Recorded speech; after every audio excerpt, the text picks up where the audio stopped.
On B for you today, I've got the man in white. We couldn't be more poles apart than we are right now. Yes, he's all white. I'm all black. The great Imran Hashmi in the house. Thank you, brother, for joining me. How are you doing, man? Long time Listen, no see. yeah, long time and now digital C. But look at you, Imran Hashmi. Size with your arms, man. Yeah, that's what. Now you're maybe like one of those ones who've covered their whole arms and don't want to show their body before, and one day you'll just reveal So when it. the big reveal is there, then it's that much more impactful. How have you been, man? How's the last the last year and a half has been? Even from I've written it off like it never happened. It just really. but in a way, it's been great. I think it was great time to reflect and just do stuff that you normally don't get to do. I mean, the rat race comes to a grinding halt, and you don't feel that guilty for not doing anything and just chill and be and do things that you used to not do, like catching up on reading, family time, just kind of watching movies, chatting with friends on Zoom. But listen, if I actually look at your career, the last 3-4 years, you've been lesser active. You had like this crazy period in between. The beginning was lesser active, but again, lots of numbers coming in their films. And then the last 3-4 years, you sort of like chilled a bit. You more went in the producer angle. You've done a couple of shows on OTT, which did well as well. Interestingly, I had Ribu Dasgupta the other day, Sen Gupta on the other day with us, for Bard of Blood. We were chatting about his new film. And I'm just saying that this has been a very different Imran Hashmi. Lots of changes in personal life, your son's recovered and all that.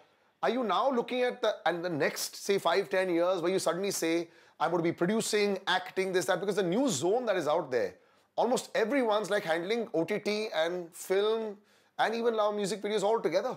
Yeah, I mean, it's been a paradigm shift. At least in the past, we've seen, of course, in the past few years, but we don't really know how that shift is going to, take place post the lockdown actually, being called off and films going back to the theater, people hopefully coming back to the theaters. What are those kind of films that are going to work in theaters?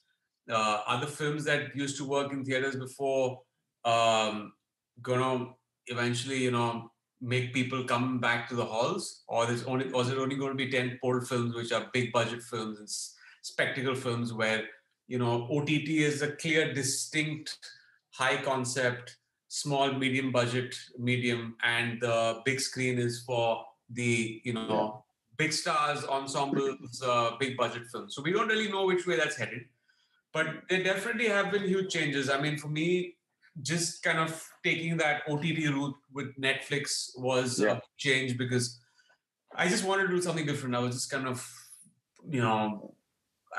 I was bored of doing the stuff I was doing, and things were seeming repetitive. And I wanted to take a little detour. And I knew that, there will be a kind of bleeding phase in that. And, you don't really know which films work, which don't work. But at least for an artist, it's important to kind of try something else, try something new. So I did that. But if I had to ever point a finger at an actor who I think would be super successful in OTT, for the kind of performances you used to give also, you were never over the top. You were always the subtle actor. So OTT would have actually been more, your zone. No, for sure. But I've not ruled that out. I mean, I was telling someone else right now, I will do OTT. I will still, cinema and theatrical releases still my, first love, so to speak. So I won't let that go. And I want to know what that distinction is. I'm confused right now. I think all of us are confused on how things are going to pan out in the next year or two. It's very crucial. Do you think the money numbers are going to change in a really big way, which sort of makes it sort of more affordable to make cinema? I have a lot of people that are coming, I've been actually meeting some people where they've had some scripts where they've said that we would have never been able to make a film out of this. This is the kind of money that is there, which is not bad. The technicians are having a good time, but they're saying that now a kind of cinema that will be made also, first of all, a lot more will be made. So either OTT or OTT may be alag levels hai. You've gone into a Netflix, but they're like many rungs below also. Secondly, the kind of content also, because of violence and sexuality being very big also, very different kind of performers also coming in. So Now is it a slightly more insecure time for actors, even though there are more options available? I think it was always an insecure time for actors. Actors have always been a insecure bunch. But no, I think I think people are more secure right now because there is a lot more work for everyone. I mean, there are a lot of people who I know weren't working, were not getting work, and now everyone is busy. At least before the lockdown and now post the lockdown, once all these OTT shows and films will start, and there's a place for everyone. There's a place for new actors, writers, directors, and if you've got a good concept, someone's going to pay that money to kind of put it up there on the small screen, and people will get to watch it, and you get the eyeballs. So there's so many more avenues now. You can put it on YouTube. You can put it on like there are a gazillion OTT channels there. So it's not just per se theatrical, and you have to only go into this camp to work, or you have to work with this individual producer or with this corporate house, film house. So it's not that. I think it's wide open. So I think it's a very secure time for a lot of actors and technicians at this point. But I have a feeling that someone like you is sitting and smiling looking at the OTT content. Here is a man who was called the serial kisser, and the one little kiss that you would do is to be made such a big deal out of. Now when you're seeing the content on OTT, you're going, I was a little baby, man. That now suddenly, where are all those people that were pointing fingers? Because now everyone's making a ton of money out of it. Everyone's sort of making a living out of it. And you moved away from all this. You're like the granddaddy of it. How do you feel now when you see the real people looking at all this content? It's all about what your boundaries are. Yeah. So I don't know if I can push the boundaries as far as people are pushing it right now. It's like every generation has its boundaries, right? Yeah. And I could take it that far. Yeah. And I think the new generation is seeing it in a very different light. Are you shocked? Are you shocked, by the way, as to how far they've taken it? I'm not shocked.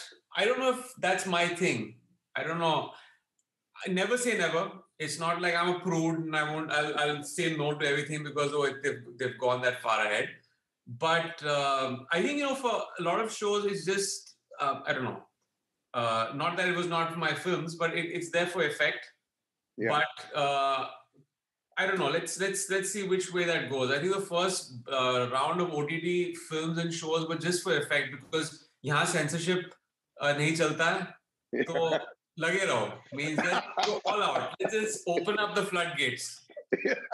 So I was a little wary of that. I think when it reaches a certain normalcy and certain logical end for that, then I might get into that. But so I don't know. I don't know which way it's headed. Like you've always been such a brilliant tactician. You know the lines to do. You're very good technically. You've got great stories in your head. You know how direction happens. Do I see that evolution happening soon with you also? Where not just producing. I mean, front and back. I think you're one of the few actors who can do front and back, in front of the camera as well as behind the camera at the same time. Have you thought of that? I don't know if I really have the discipline and the commitment to work behind the screen at the moment. Just the fact that the films that I've got at hand, I want them to play out, and of course, then if I get a script which I want to produce, I don't think direct. Direct is a huge commitment. Then I got to take time off from acting and be committed to that for from the writing, pre-production, post-production. It's at least a 2-year process. And I don't think I'm willing to let go of acting for 2 years. So, yeah. In Hollywood, I've got a sense where a lot of actors have taken pay cuts. They've said that we'll figure it out. Are you seeing that in the sense of the releases that were stuck? A lot of people obviously who'd put in money and the producers now had their backs to the wall. Do you see that trend ever happening in Bollywood as well, where people would really take pay? Because I hear about actors hiking fees, now a lot of it. And a lot of that you're going like, okay, how are they ever going to make the money back? So do you think that ever will happen here? I don't think so.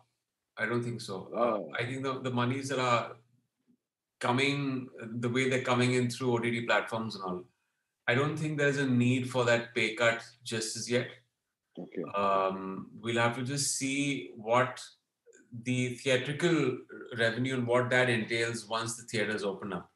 If we get hit hard, if you get really hit on theatrical revenue, then that's a conversation to be had later. But I think a lot of dynamics will change. I don't really know what they are right now. It's a bit of it's a confused time. because we're still getting out of this pandemic. Yeah. But we're still in the throes of it. And plus, you guys have a huge overseas market, and even it's not just India. It's the overseas market also, which used to get a lot of money in for the producers also. That's also not happening. So exactly. But at the moment, I mean, OTT was buying out these films at a good share. So producers might not be making as much money, but they were still making profits. They were not losing money.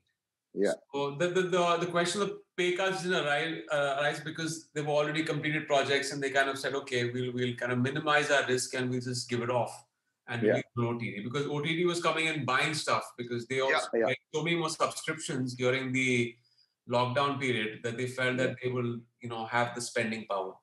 So I don't know. Let's see. Wait and watch situation. All right, we take a little break, brother. Imran Hashmi in the house with us. Lut Gaye, a song that he's doing after 6 years. Yes, after 6 years, he makes a comeback with a music video. We'll talk about that in a bit. All right, you're back on B4U Star Stop with me, Salil, and my old pal, Imran Hashmi with me. It's incredible. 14 years ago, I made my debut with him in a movie that is still today considered a cult classic, Avarapan. Brother, thanks so much for joining me. What's the toughest thing for you for the last, say, about a year? What has been the toughest thing for you? Just keeping it together. And in the lockdown with where things are headed, what's going to come out of this, and just kind of just insecurities of which way life is headed. Especially when you become a family person, then you're just wondering like, wow, is what I've seen in the films like the apocalypse and all that, and you're suddenly thinking, is that going to be real? No, and there's one thing about it, you affecting your own life, and there's one thing about your kid, because when you at the time when you want to socialize your kid, and this was those formidable years to do that, they're cooped up at home, and they're learning on a computer screen when actually you would want to minimize that time. Yep. So it's stress about that, but I think all in all, I think I'm very grateful that there was no one in my family or anyone close fell ill.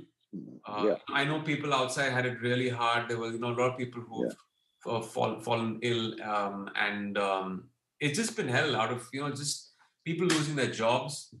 I don't want to complain about our film industry. I think we've had it easy so far. A lot of industries have shut down. A lot of businesses have shut down. It's not been that tough for us.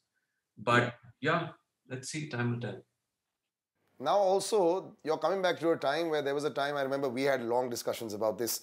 The king of the box office, you and Salman Khan, two names. All the songs were great. At that time, you and Himesh were the two biggest names.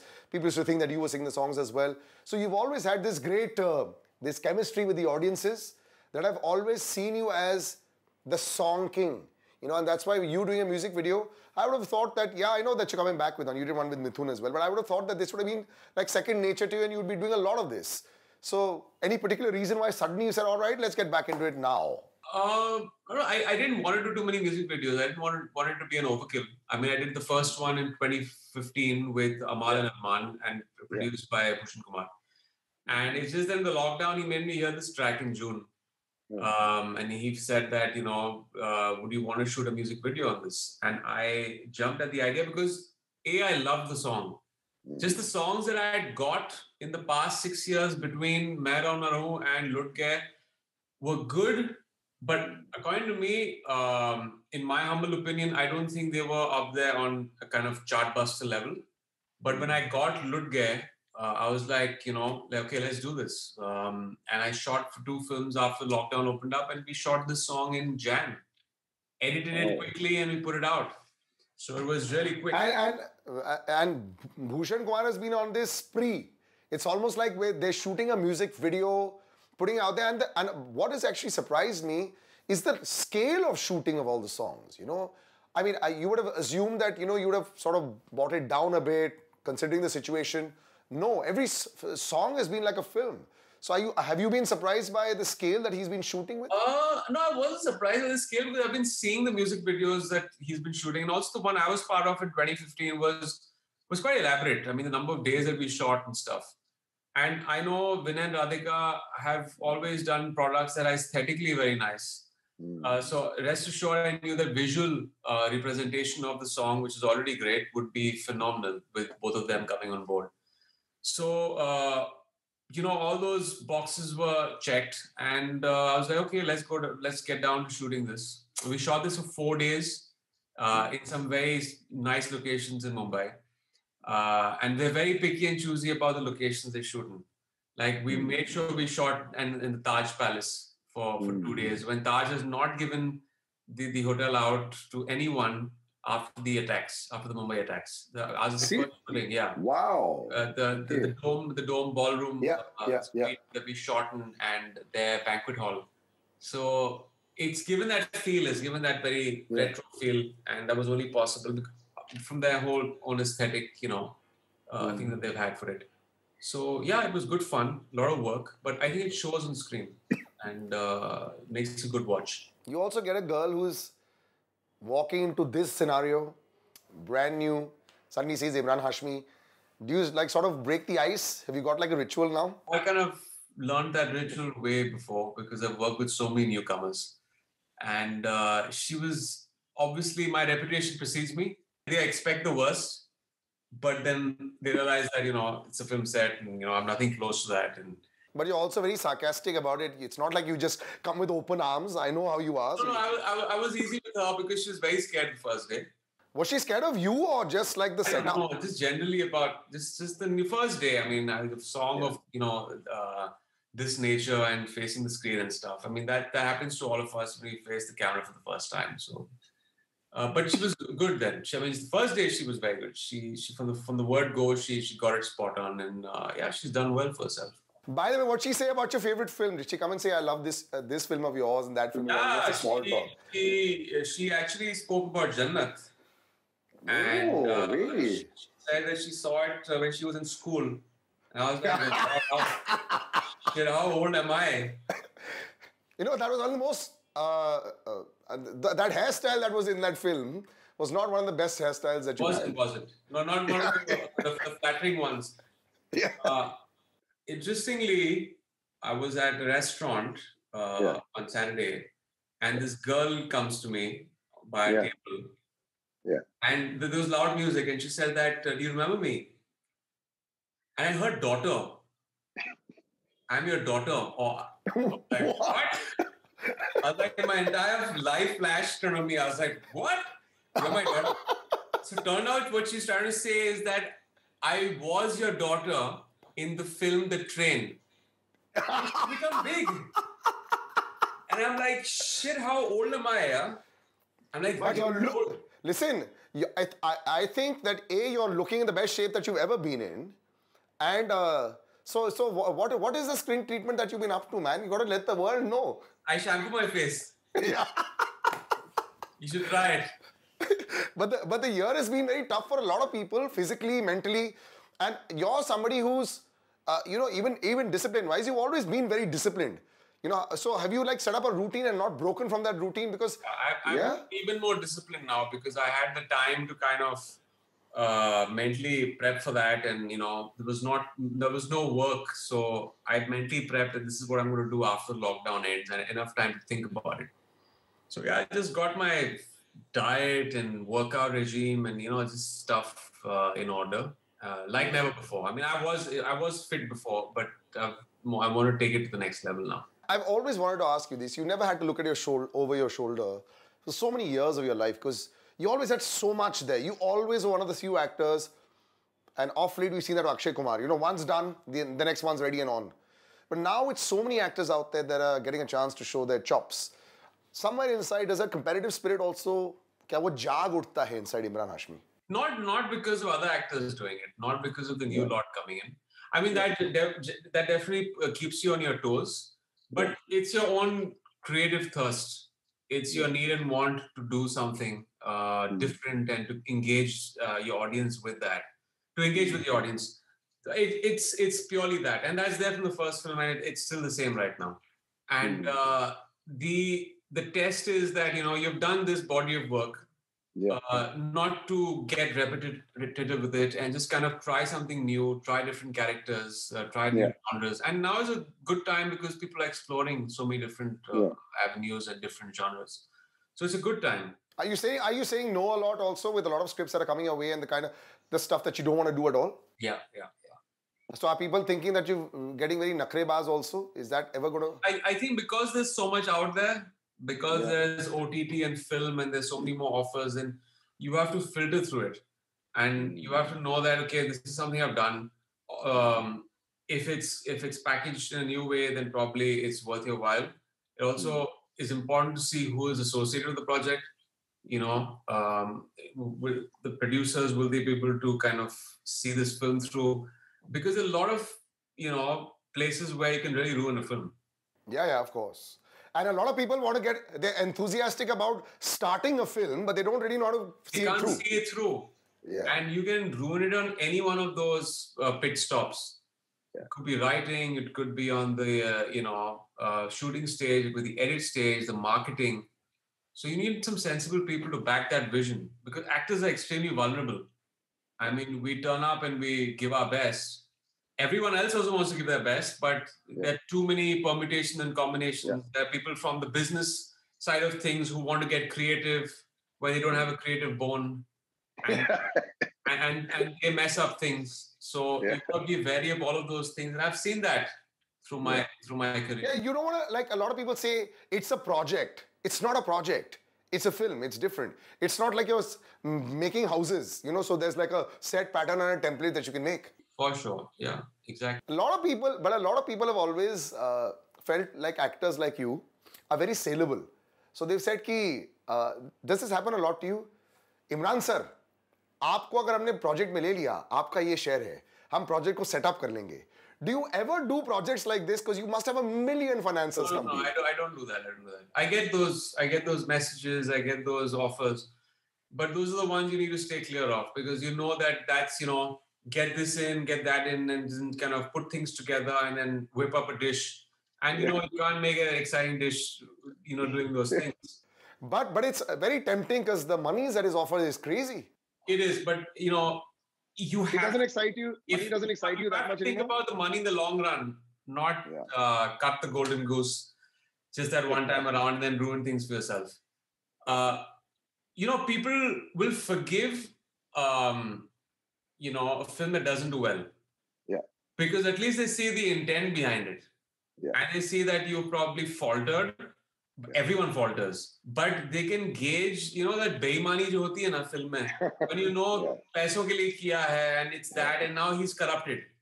Yeah. Then they won't forgive you for that. So like his bicep is going to tear through the shirts. I'm going to catch you again soon with Emraan Hashmi. That was a fantastic sort of get back together with him. Been a while since I've said hello to him. And always so sorted as far as his views are concerned. It wasn't just about the one song that he's doing. It's also about the way things have changed the last year and a half and how everyone's perspective needs to come back on track. And probably will take a while for that. I'll catch you again soon. Take care and bye-bye.